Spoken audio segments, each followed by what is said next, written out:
Hello बच्चों, good morning. आज देखिए, आज हमने जो सवाल पढ़े थे हाइजेनबर्ग की अनिश्चितता के सिद्धांत के आधार पे, आज हम पढ़ेंगे इलेक्ट्रॉन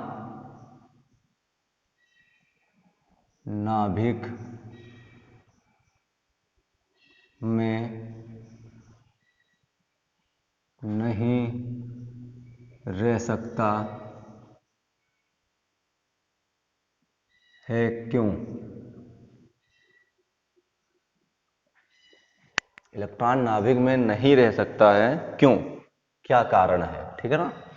तो हाइजेनबर्ग की अनिश्चितता का उपयोग करके हम सिद्ध करेंगे कि इलेक्ट्रॉन नाभिक में नहीं रह सकता है। क्यों नहीं रह सकता है?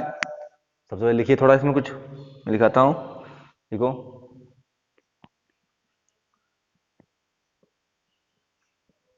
अनिश्चितता के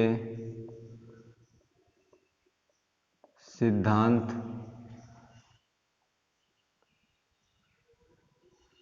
की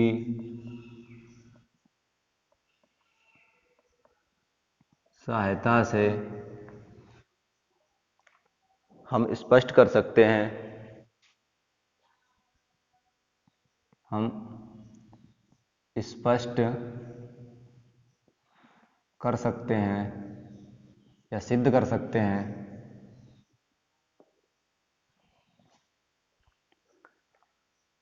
कि इलेक्ट्रॉन नाभिक में नहीं रह सकता, कि इलेक्ट्रॉन नाभिक में नहीं रह सकता, नहीं रह सकता है। फिर इसके बाद में माना इलेक्ट्रॉन, मान लेते हैं कि माना इलेक्ट्रॉन नाभिक में उपस्थित है, माना इलेक्ट्रॉन नाभिक में उपस्थित है, तब इस स्थिति में, तब इस स्थिति में, तब इस स्थिति में इसके वेग में, इसके वेग में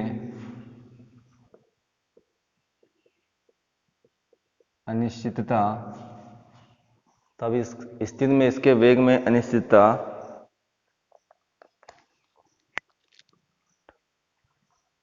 अनिश्चितता 3 गुणे 10 की पावर 8 मीटर प्रति सेकेंड से कम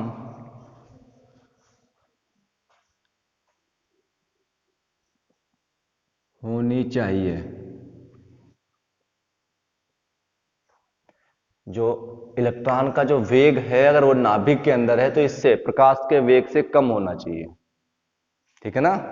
नाभिक के अंदर है, अगर बाहर है चाहे जितनी तेजी से गति करे कोई फर्क नहीं पड़ता। नाभिक के अंदर है तो प्रकाश के वेग से कम होना चाहिए। ठीक है, चलिए। तो सबसे पहले नाभिक की त्रिज्या मैंने आपको लिखाई थी, कितनी बताई थी? 10 की पावर -15 मीटर। ठीक है ना। अब 10 की पावर -15 मीटर त्रिज्या है, तो इसी त्रिज्या में इलेक्ट्रॉन की स्थिति होगी। भाई देखिए, ये नाभिक है, नाभिक से अब मान लीजिए यहां पर एक कक्षा है, तो इलेक्ट्रॉन जो है इसी दूरी पर कहीं पर होगा, गति कर रहा होगा, या स्थिति उसकी होगी। हो सकता है वो यहां हो या यहां हो, ये त्रिज्या ही तो है हमारी, कहीं पर भी हो, चाहे इधर हो और चाहे इधर हो, सब बराबर है। 10 की पावर -15 मीटर है, तो इसकी स्थिति जो है वो 10 की पावर -15 है, तो डेल्टा x बराबर 10 की पावर -15 मीटर। जितनी त्रिज्या होगी उतनी वहीं पर उसकी उतनी स्थिति होगी, उस त्रिज्या के बाहर नहीं जा सकता है, क्योंकि इलेक्ट्रॉन की स्थिति जो है उस त्रिज्या में होगी ना। तो नाभिक की त्रिज्या हो गई। अब m, m क्या होता है? इलेक्ट्रॉन का द्रव्यमान 9.1 गुणे 10 की पावर माइनस 31 किलोग्राम। h बराबर 6.626 गुणे 10 की पावर माइनस 34 जूल सेकेंड। ठीक है ना? अब इसको 6.6 ये 6 अंक हटा दीजिए तो यहाँ पे एक अंक बढ़ जाएगा, 3 हो जाएगा। 10 की पावर 34 जूल सेकेंड। ये आप h का मान यूज करेंगे। ठीक है? तो अगला क्या है? हाइजेनबर्ग की अनिश्चितता के सिद्धांत के अनुसार, चलिए देखिए क्या था, delta x into delta P is greater than बराबर h बटे 4 पाई और p बराबर m, ये बताया था मैंने आपको। तो delta x into m into delta v is greater than बराबर h बटे 4 पाई। आप सभी के मान रखो। डेल्टा एक्स का मान है 10 की पावर माइनस 15 इंटू एम का मान है 9.1 गुणे 10 की power minus 31 into delta v is greater than equal H का मान है 6.63 गुणे 10 की पावर माइनस 34 बटे में 4 पाई 4 गुणे 3.14।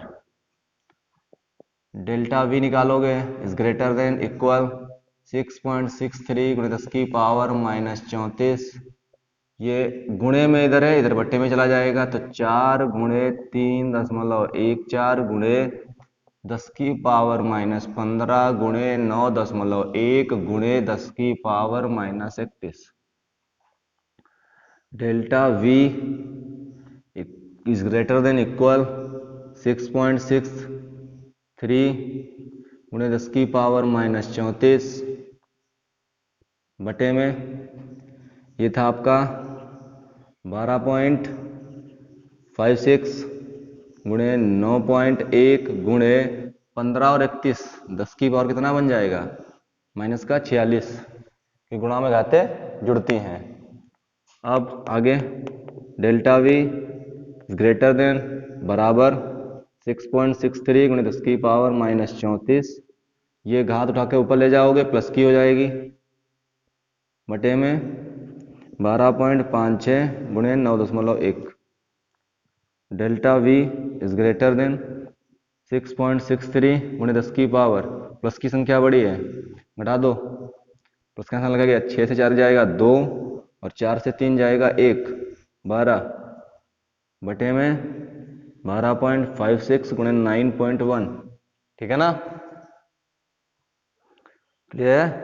तो जब आप इसको हल करोगे तो आपका निकल के आएगा delta v is greater than equal 5 हल करने पर 5.79 गुणे 10 की पावर 10 मीटर प्रति सेकेंड। आप देख रहे हो, चेक कर रहे हो, ये जो मान निकल के आया है, बराबर लगा सकते हो, मैंने बोला था ये जो मान निकल के आया है वो प्रकाश के वेग से यानी कि 3 गुणे 10 की पावर 8 मीटर प्रति सेकेंड से अधिक है। अधिक है इसलिए क्या है, इलेक्ट्रॉन नाभिक में नहीं रह सकता है। बाहर होगा तभी वो इतनी तेजी से गति करेगा, अंदर होगा इतनी तेजी से गति नहीं कर पाएगा। ठीक है ना? तो क्या लिखोगे इसके नीचे, यह मान प्रकाश के वेग से अधिक है, यह मान प्रकाश के वेग से अधिक है, अधिक है, इसलिए इलेक्ट्रॉन नाभिक में नहीं रह सकता। इसलिए इलेक्ट्रॉन नाभिक में नहीं रह सकता, नहीं रह सकता है। इसको नोट कर लीजिए, फिर आगे करें।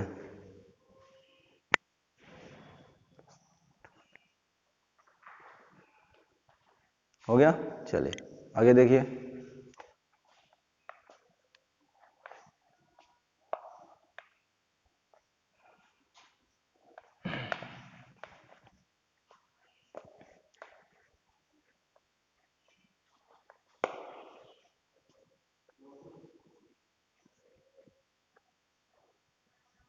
चलिए, तो पहले आप कुछ जान लीजिए। देखिए मैं बताता हूँ आपको। 1 2 3, इसको आप K, इसको आप L, इसको आप M, इसको आप N। 1 2 3 4। आपने क्या नाम दिया था इनको?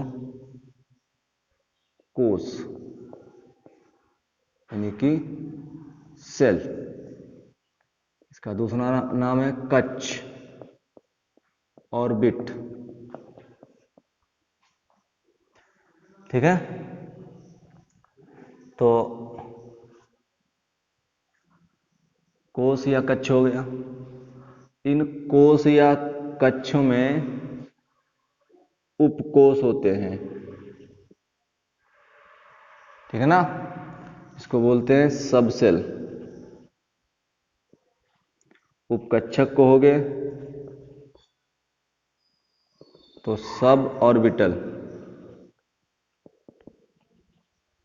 ठीक है ना, उपकक्षक इनके अंदर होते हैं। मतलब कोष, कोष के अंदर उपकोष, उपकोष के अंदर इलेक्ट्रॉन होते हैं। ठीक है, जैसे मैंने कहा योगी आदित्यनाथ, या मान लीजिए घर है, कोई घर है, हमने रूम किराया पे लिया, तो उस रूम के अंदर पहले तो उस घर के अंदर कई सारे रूम होंगे। ऐसे कितने रूम हैं वो तो घर पे डिपेंड करता है, एक ही कमरा बनवाता है या कुछ भी। तो मैंने कहा परमाणु, तो परमाणु का मतलब है घर, होम, एक घर है। अब घर के अंदर कोष, कोष मतलब कमरे, कमरे। अब जब मैं किराए पर रूम लेने जाऊंगा तो अब इस अनुमान लगाओ, इतने 4 रूम है कि आप चारों रूम खरीदोगे? नहीं, एक खरीदोगे। तो उन चारों में से एक रूम मैंने खरीदा जिसमें मैं रहूं, उसके अंदर मैं रहता हूं। तो मान लिया अगर मेरे पिताजी आए तो मैंने कहा मैं कहाँ रहता हूं? लखनऊ में। लखनऊ में इतने सारे घर बने कि मैं सब में घर में रहता हूं? नहीं ना, कोई एक घर ऐसा होगा जहां मैं रहता हूं। तो चलिए, मैंने कहा एक घर है जहां बना है पारा चौकी में, वहां रहता हूं। इतना हो गया, पारा चौकी में। ठीक है, अब पारा चौकी में जो घर बना हुआ है उसमें कई सारे रूम हैं, तो किस रूम में रहते हो? तो हो सकता है रूम नंबर लिखा हो। ठीक है ना, या इन पे ये कुछ भी लिख सकते हैं अपना। ठीक है ना, या हो सकता है कि 2 नीचे रूम बने हो और 2 ऊपर रूम बने, 1 मंजिल 2 मंजिल होते हैं ना, तो 2 मंजिले पे रहता हूं, 2 मंजिले वाले पहले रूम में रहता हूं। ठीक है ना, तो यहां पे जो आपका पॉइंट है परमाणु है, परमाणु के अंदर कोष है और कोष के अंदर उपकोष है। ठीक है ना, उपकोष मतलब, ठीक है ना, उपकक्षक, और इसके अंदर कक्षक भी है, इसको ऑर्बिटल बोलते हैं। ठीक है ना, कक्षक और ऑर्बिटल। तो इन कक्षक में इलेक्ट्रॉन, तो मैं थोड़ी इनके बारे में जानकारी दे देता हूं। परमाणु, परमाणु के अंदर कोष, ये क्लियर हो गया। कोश के अंदर या कक्ष के अंदर उपकोश।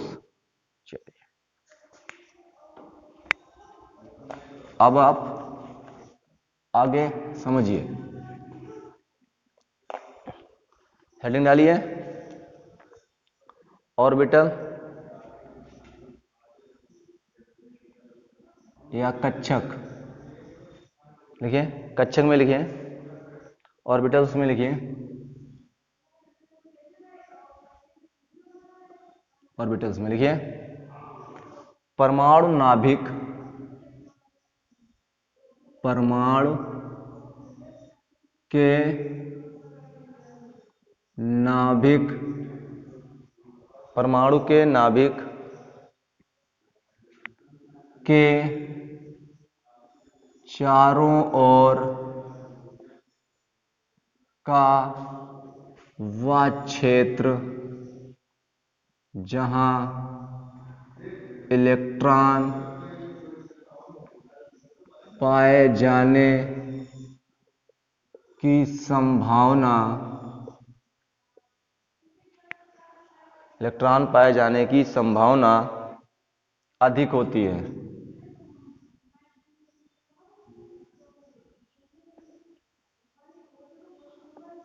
अधिक होती है। परमाणु ऑर्बिटल कक्षक या ऑर्बिटल कहते हैं या कहलाते हैं।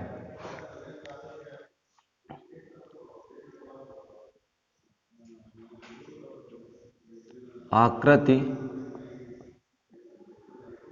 की दृष्टि के आधार पर ये चार प्रकार के होते हैं। नंबर 1 एस कक्षक, एस कक्षक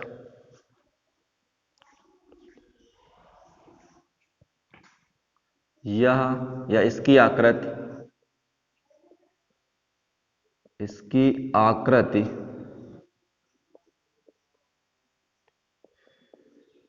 गोलाकार होती है,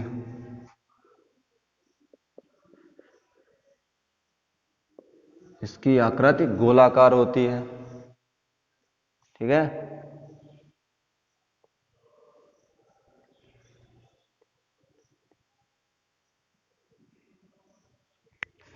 या इसको पूरा लिख लो,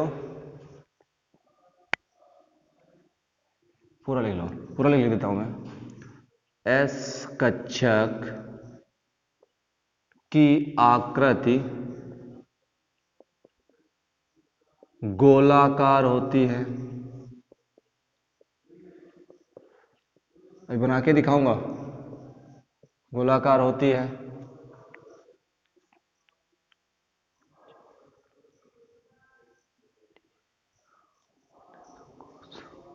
आगे 1s उपकोष, 1s उपकोष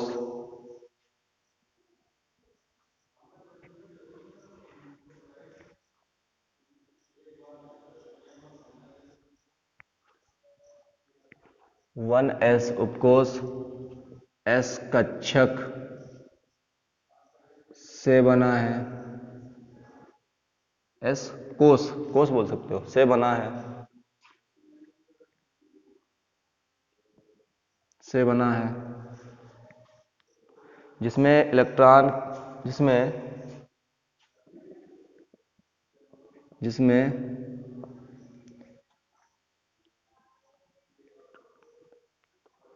जिसमें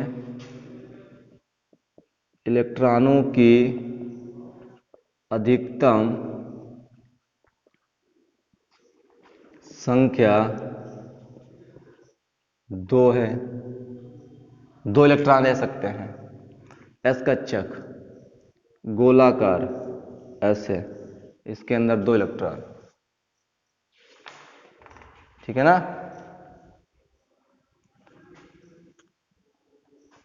एस कक्षक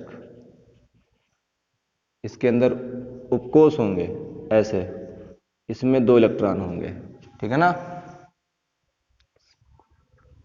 ये उपकोष है, मैंने बोला ना कक्षक या कच्छ, कक्षक या कच्छ के अंदर उपकोष, उपकोष के अंदर 2 इलेक्ट्रॉन। पी कक्षक,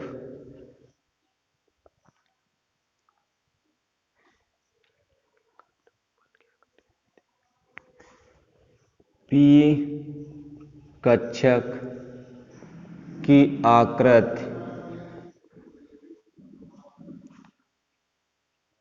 डंबल, डंबल देखा ना जिम करने वाला, पी कक्षक की आकृति डंबल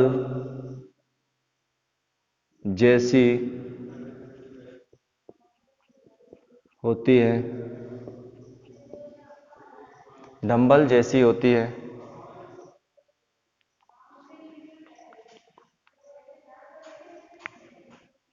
पी उपकोष पी कक्षकों, पी उपकोष पी कक्षकों p x p y p z से बनते हैं, जिसमें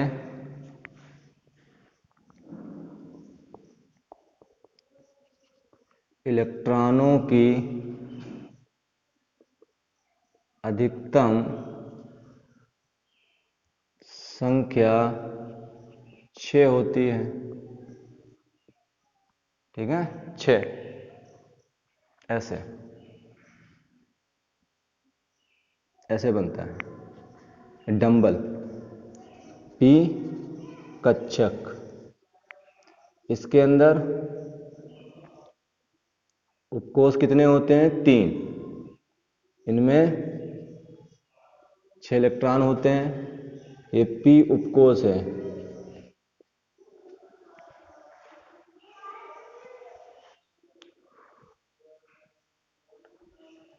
हो गया।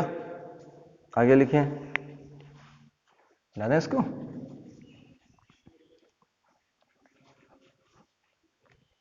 अगला है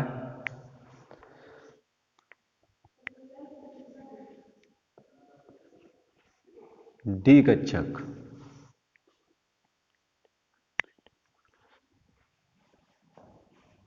डी कक्षक, डी कोष की आकृति द्विडंबल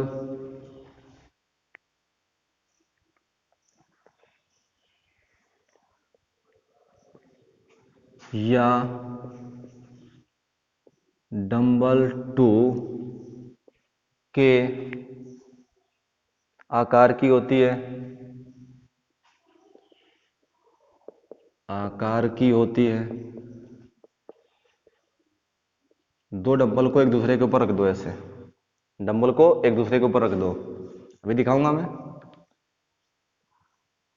डी उपकोष, डी उपकोष, डी उपकोष 5 डी कक्षकों से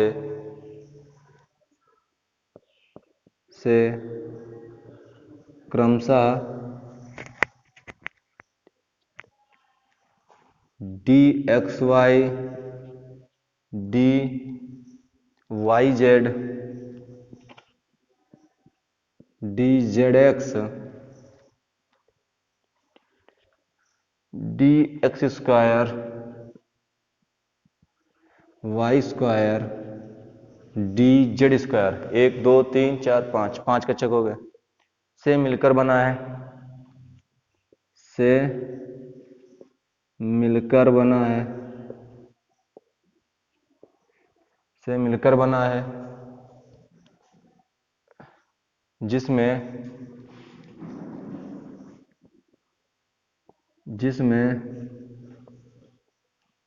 अधिकतम इलेक्ट्रॉनों की संख्या, इसमें अधिकतम इलेक्ट्रॉनों की संख्या 10 होती है।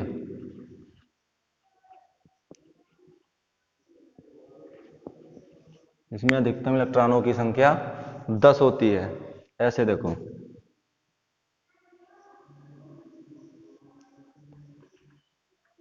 ठीक है, ये 2 डंबल हो गया।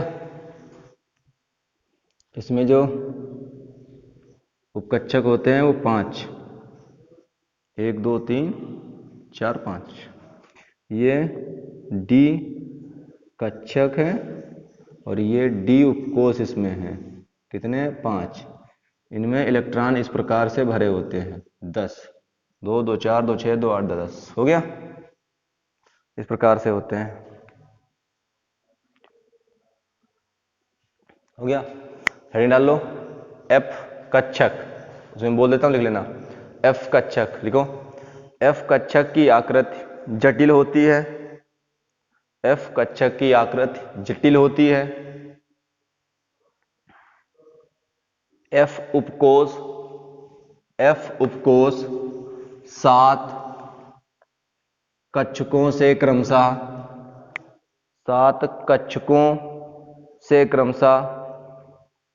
7 कक्षकों से क्रमशः लिखो।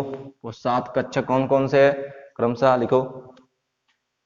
F x square minus y square, comma, अगला है एफ वाई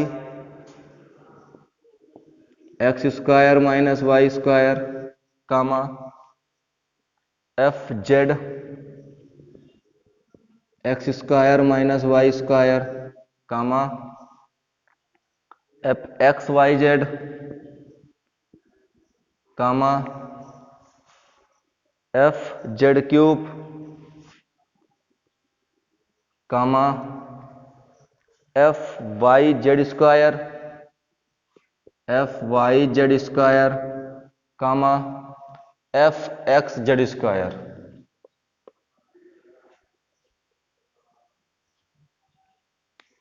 हो गया। से मिलकर बना हुआ है, जिसमें अधिकतम इलेक्ट्रॉनों की संख्या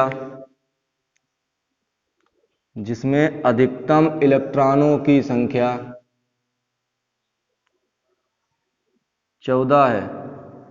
1 2 3 4 5 6 7, ये 7 इसमें होते हैं।